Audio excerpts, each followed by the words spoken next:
Alors, bonjour à toutes et à tous. Donc, je continue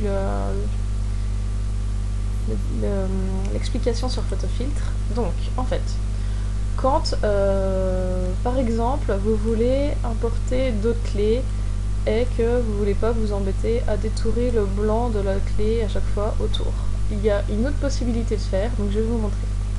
Donc, on réduit Photofiltre, on retourne sur Google Chrome, et en fait, là, vous tapez clé ancienne, par exemple. Et ensuite, vous allez dans Images, Outils. Et en fait, là, vous avez une fonction qui s'appelle Couleur. Vous cliquez sur Transparent. Et en fait, là, vous avez toutes les clés qui sont disponibles ou elles sont déjà sur un fond transparent. Donc, par exemple, si vous décidez d'utiliser cette clé-ci, on clique dessus. Ici, vous faites un clic droit. Donc, il faut bien utiliser les clés qui se trouvent ici à droite et non les clés à gauche, parce qu'ici vous enregistrez la clé en tout petit. Donc ici vous prenez la clé ici à droite, vous faites un clic droit, vous faites enregistrer l'image sous, et là vous remarquez qu'en fait le type de la clé c'est PNG image, donc ça veut dire qu'en fait elle est déjà en mode transparence. Donc vous l'enregistrez sur le bureau, vous faites enregistrer, on réduit, et en fait on voit que la clé elle s'est enregistrée là par exemple. Vous allez dans Photofiltre, vous rouvrez Photofiltre, vous faites calque, nouveau, ouvrir en tant que calque. Et là, vous allez chercher votre clé que vous venez d'enregistrer. Donc, fichier PNG et non JPEG. Vous cliquez dessus, ouvrir. Et là, vous voyez, elle s'affiche directement en transparence. Vous n'avez pas besoin d'utiliser la baguette magique ou la gomme. Voilà. Ensuite, comme pour toutes les autres fois, vous faites un clic droit sur le calque. Vous allez dans transformation paramétrée et puis là vous réduisez l'échelle pour la mettre en plus petite. Alors, astuce, je ne peux pas réduire l'échelle plus petite que ça, donc là je fais OK et ensuite vous recommencez l'opération. Donc vous rappuyez à nouveau, vous faites un clic droit, transformation paramétrée, échelle, et là vous descendez l'échelle encore à nouveau jusqu'à temps que la taille vous convienne.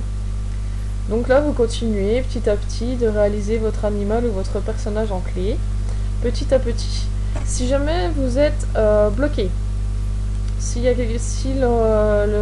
logiciel, vous ne pouvez plus rien faire, soit, c'est-à-dire que vous n'avez pas fait entrer, par exemple, quand il y a quelque chose qui s'affiche autour de la clé, il faut bien faire entrer. Par exemple, s'il y a un cadre comme ça qui s'affiche, vous faites entrer ou vous cliquez à côté avec la souris.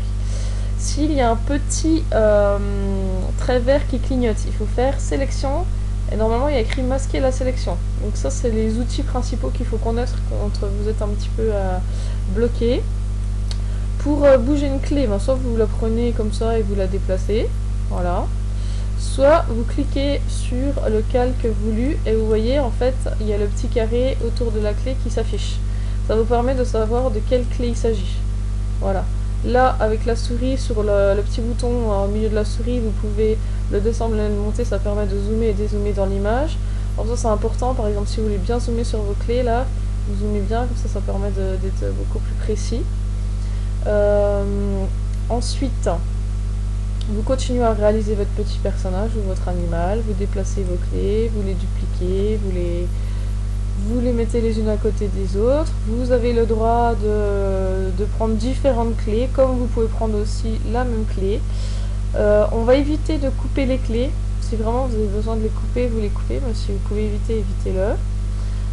N'hésitez pas à mettre les clés les unes par-dessus les autres, et surtout, il ne faut pas faire le tour de votre personnage. Il faut vraiment que l'ensemble du personnage soit réalisé en clés. Il faut utiliser vraiment le maximum de clés.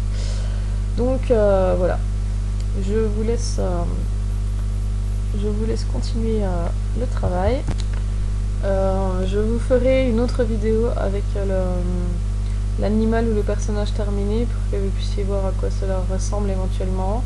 Si vous avez des questions, n'hésitez pas, j'essaierai de faire une vidéo qui répondrait à toutes vos questions. Et voilà, je pense que vous avez déjà pas mal d'indices puis de conseils pour pouvoir continuer votre travail. Voilà. Allez, je vous laisse, bon travail.